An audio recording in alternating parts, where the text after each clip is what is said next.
inspire with Nendrix, the foundation.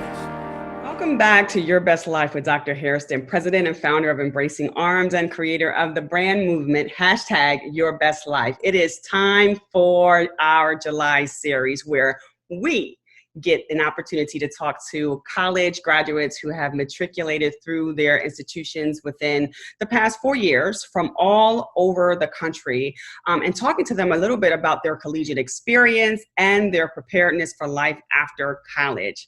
According to Forbes magazine, in recent years, Americans have grown quite wary about the work readiness of both high school students and our college graduates. Just 5% of the US adults say high school grads are very prepared for success in the workplace, and 13% say the same about college graduates, only 13%. So there are several areas for improvement to point to within schools and colleges, but there's one real simple explanation shared by Forbes magazine for why today's students aren't ready for work. Do you know what that is?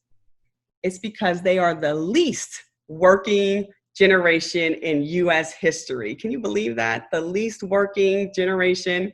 The factors of college that are linked to success in the workplace unfortunately happen for too few graduates. And although there are promising increases in practices such as project-based learning, which is an opportunity for students to get a little closer to mimicking real work experiences in high schools, there's still a very long way to go. Only a third of college graduates had an internship during college where they were able to apply what they were learning in the classroom, but those who did were twice as likely as those who didn't to have a good job waiting for them upon graduation.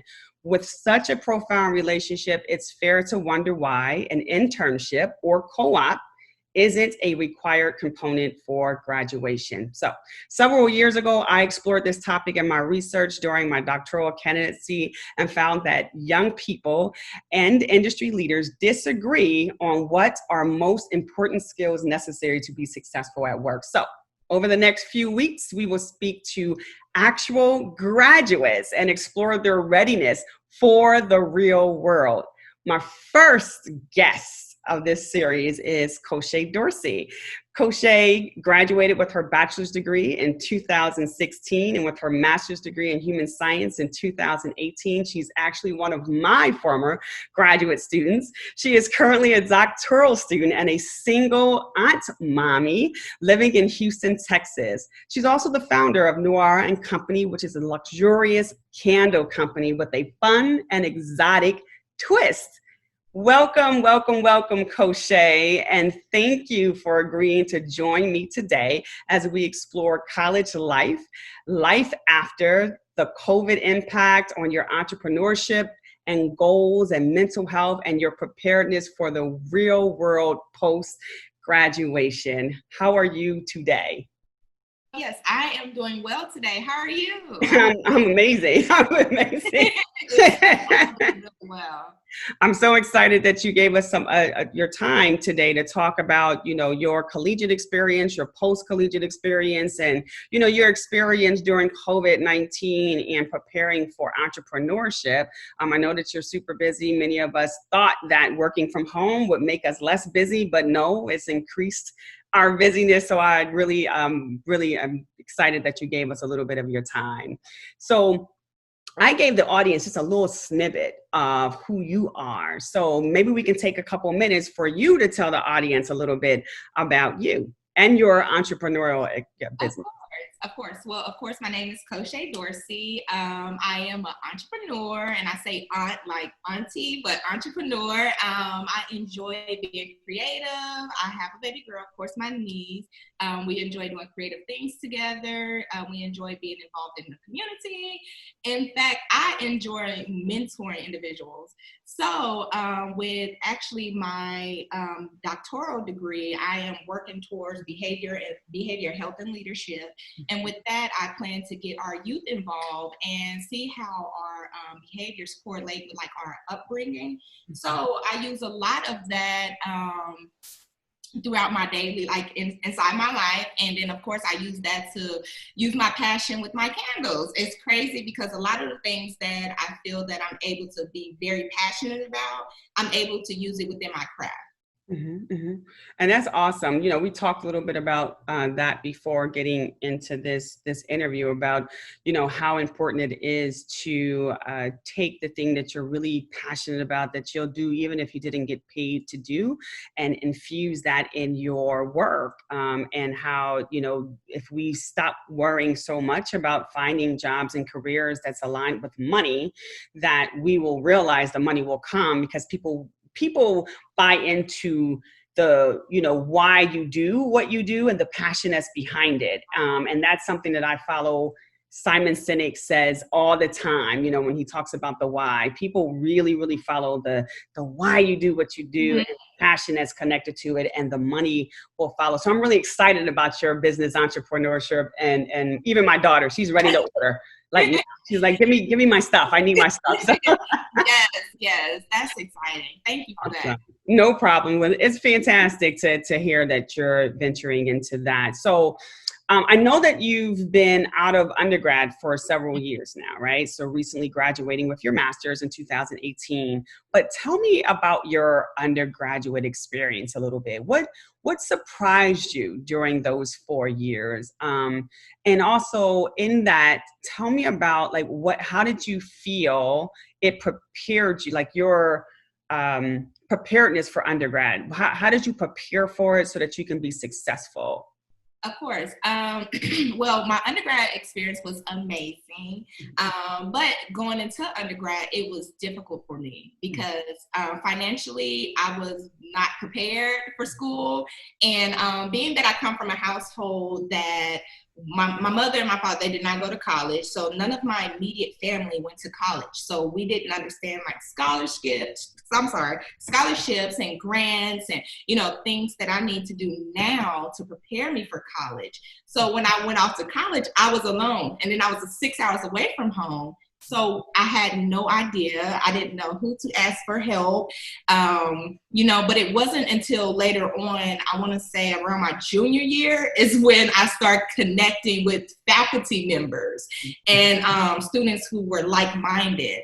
And you know, to say this, I'm hoping that other students or people that are going through undergrad process now is that they understand how important it is to actually create a team, a professional team, as well as a team like your peers around you to support you.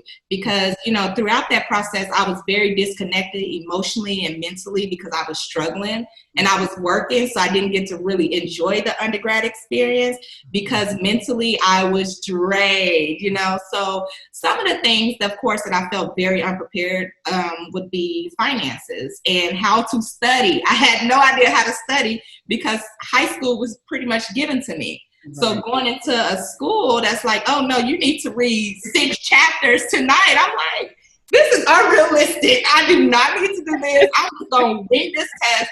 And I was failing. So I was truly unprepared, but I hope to say this and save someone else.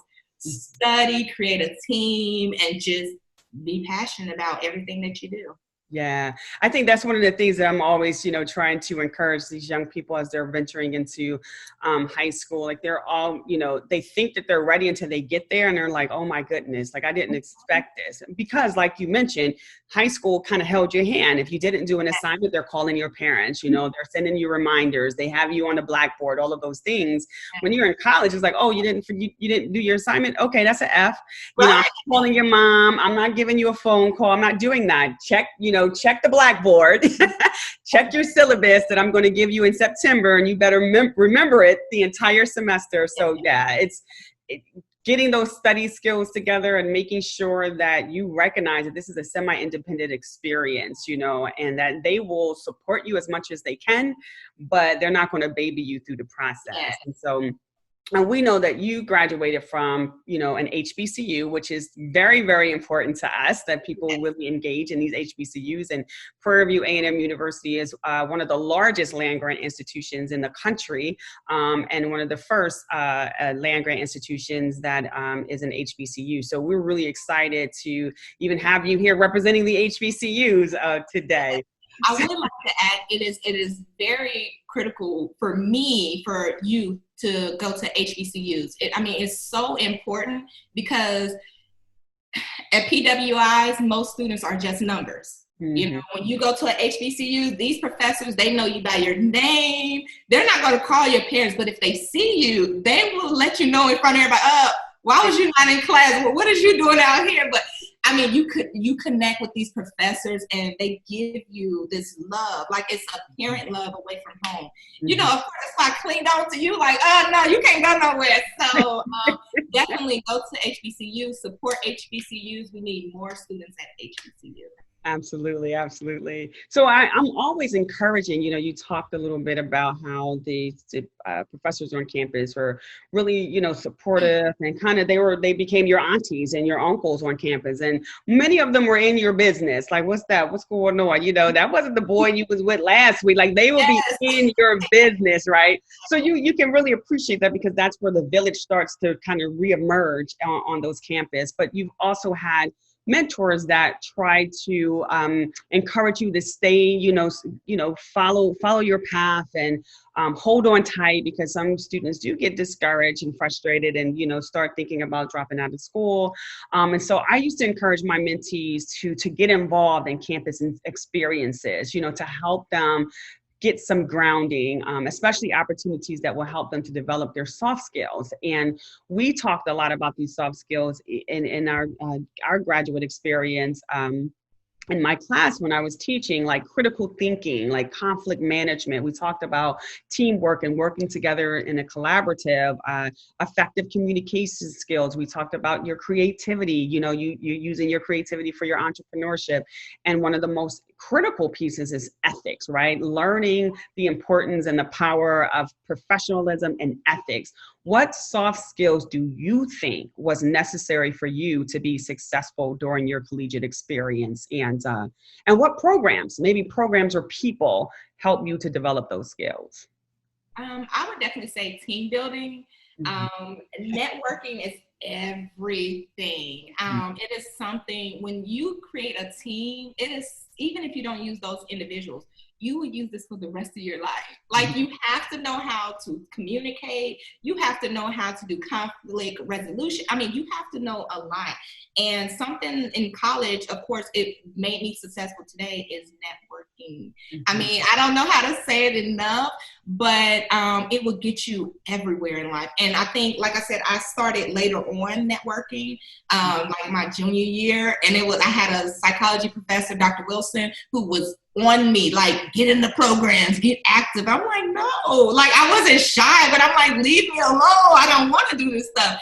But I realized how important it is and how it propels you later on down in life, because not only do these programs stay there in college, some of these programs you're in forever, so you can put this on your resume. You're able to connect with these individuals later on. And a lot of these programs and activities have annual meetings that you go to that will continue to propel you or continue to educate you on what you can do better, or how to, get through different avenues. So something as far as a soft skill that I would encourage is, of course, team building and networking. You have to.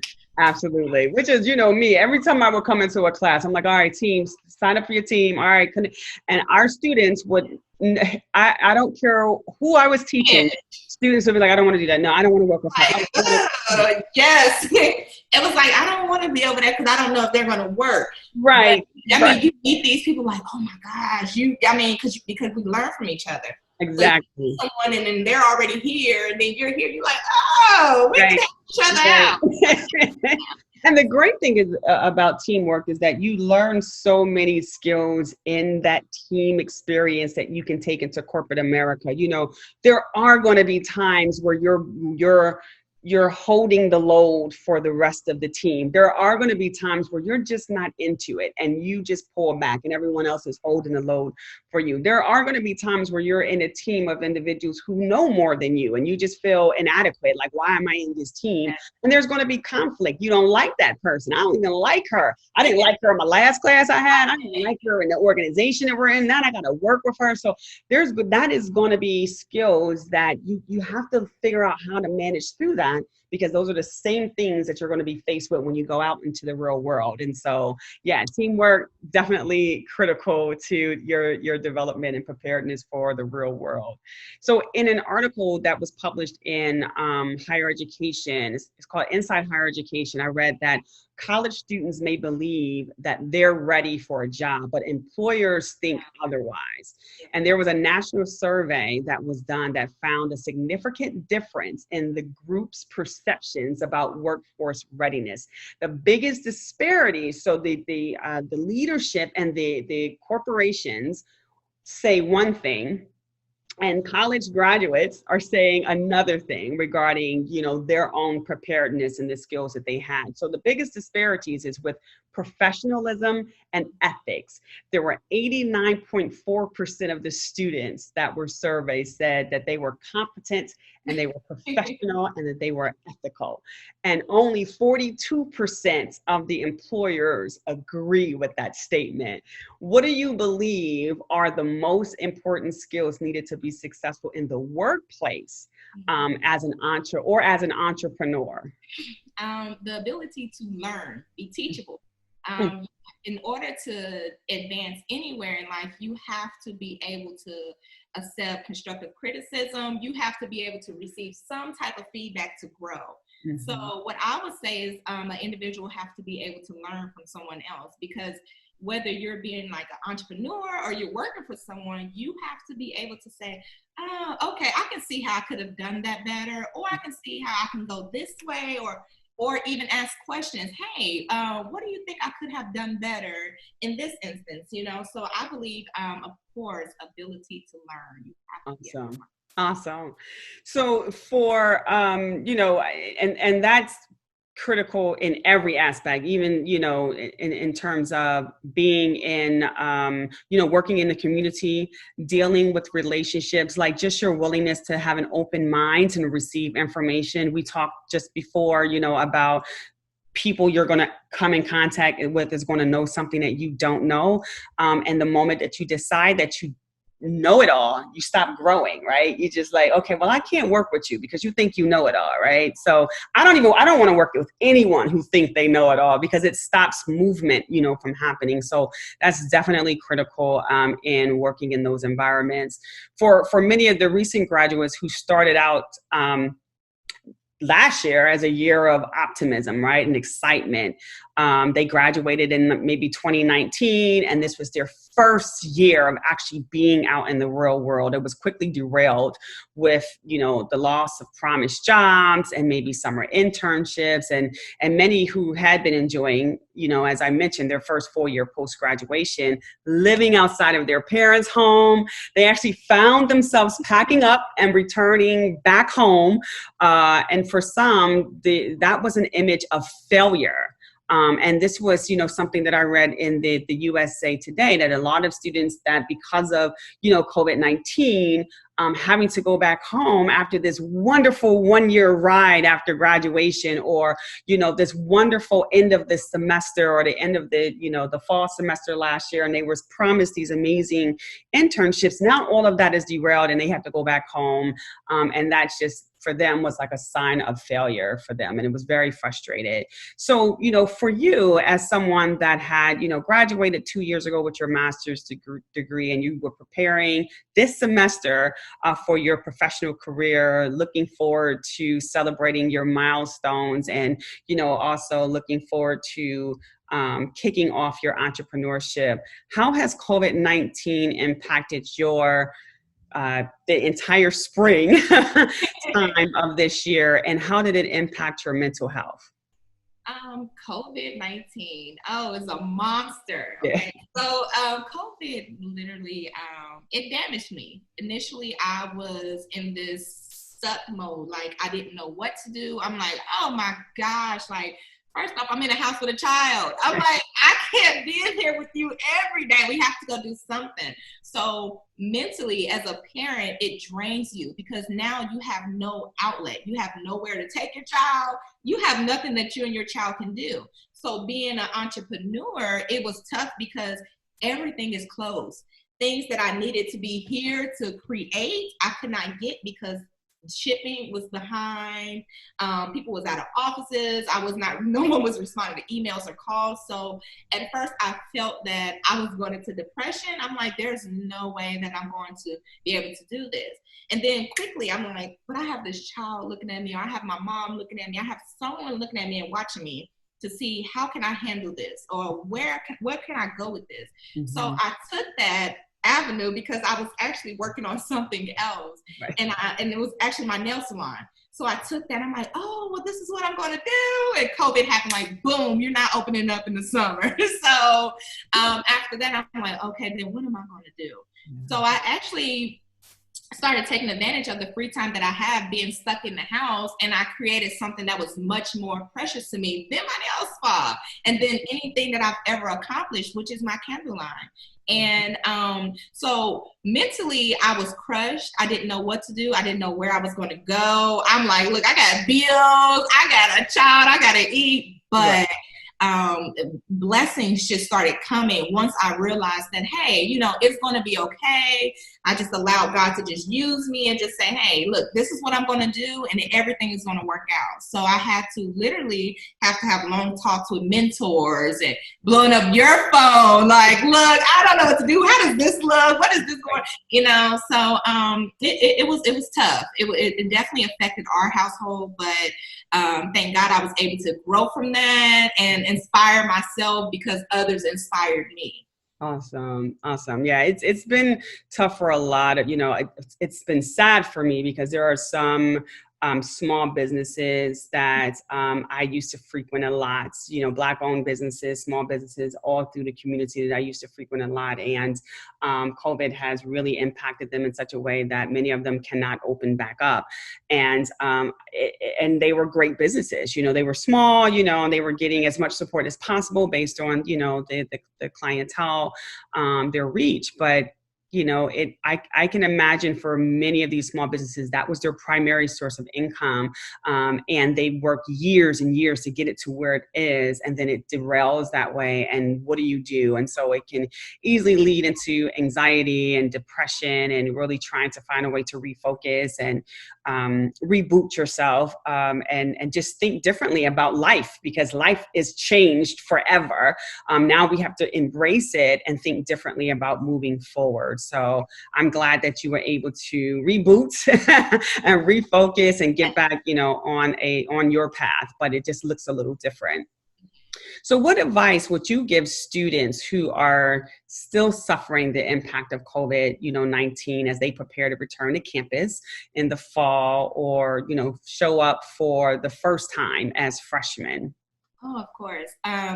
I always say this, allow God to use you in whatever way it may be. You know, I would strongly encourage them to create a team. As I always say, create a team.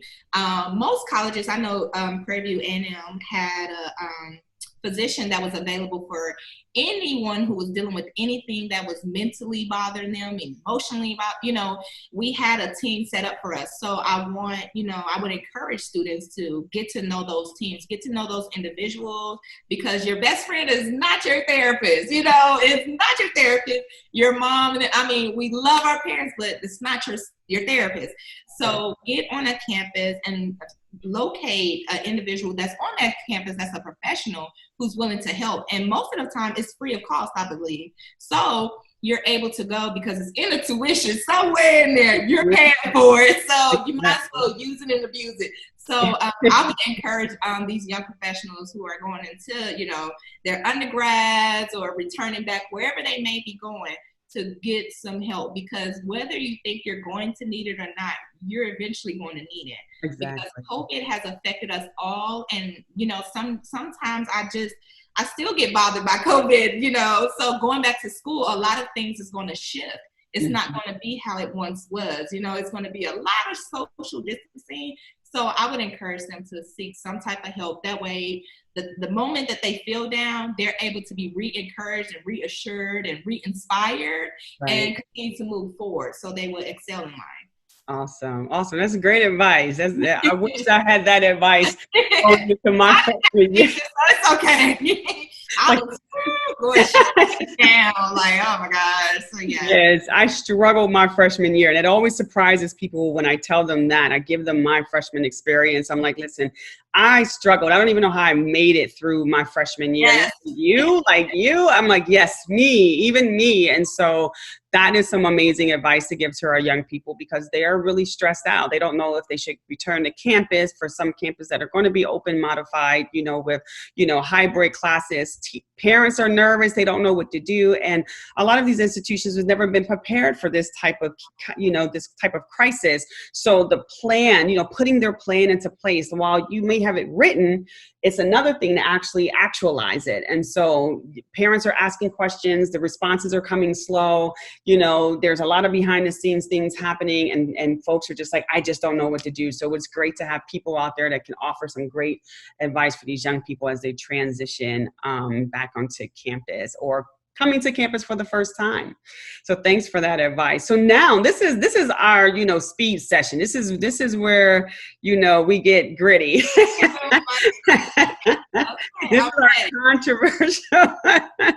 This is our controversial question time, where we give you 20 seconds, right? We're going to give you 5 statements. You're going to respond. The very first thing that comes to your head, that's how you're going to respond. You can choose to respond to it or just say pass. If it's too controversial, you can say, pass. I don't want to do that. But we have 20 seconds to go through these 5 statements. This is our lightning round. Are you ready for the lightning statement? Okay. All righty. First one. Online classes versus face-to-face. Face-to-face. HBCU versus PWI. HBCU. Student loan forgiveness. Pass. Because I needed pass. Living on campus or living off campus? Living on campus. Dating while in college.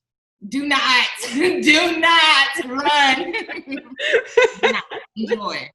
Absolutely. Well, thank you. Thank you for giving me your time again, Coshai. This is always wonderful to be able to connect with my former students, my mentees, and just, share some thoughts and some advice based on your own personal experience. And I want to thank you again for taking your time. It was awesome and a wonderful pleasure. I also want to thank our amazing listeners for tuning in. If there was something that you heard today that energized you or triggered additional questions, please remember to comment below. I want you to like, I want you to share, I want you to subscribe, and also join us next week for part 2 of Welcome to the Real World with Phoenicia Bundage, Prairie View A&M University alum and founder and creator of Immuno Creative Agency. I will also below share information regarding Coshai Dorsey if you want to get in contact with her and her new entrepreneurship and her adventure. I think you're going to love her product. I want to remind my listeners to be safe out there, to practice social distancing. And if you don't want to wear a face covering for you, wear it because you care about others. Please remember to go out into your community and embrace someone. They are waiting for you. Continue to live your absolute best life. Hello, Embracing Arms community. My name is Coshai Dorsey. I am the founder of Noire & Co. It's a She Thing and Soulful Plus Healing. I am also an Aunt Mommy, a recent graduate of PBAMU in Texas, and I am stopping by to remind you to live your best life. Inspire with Nendrix, the foundation. My Lacansa boy, this is my residence. My prescription boy, this is my medicine. The world can be sickening, living in house resemblance. Not to mention the media's effort to keep us in the most simplistic state of mind. Lowest age bracket committing the highest rate of crime. People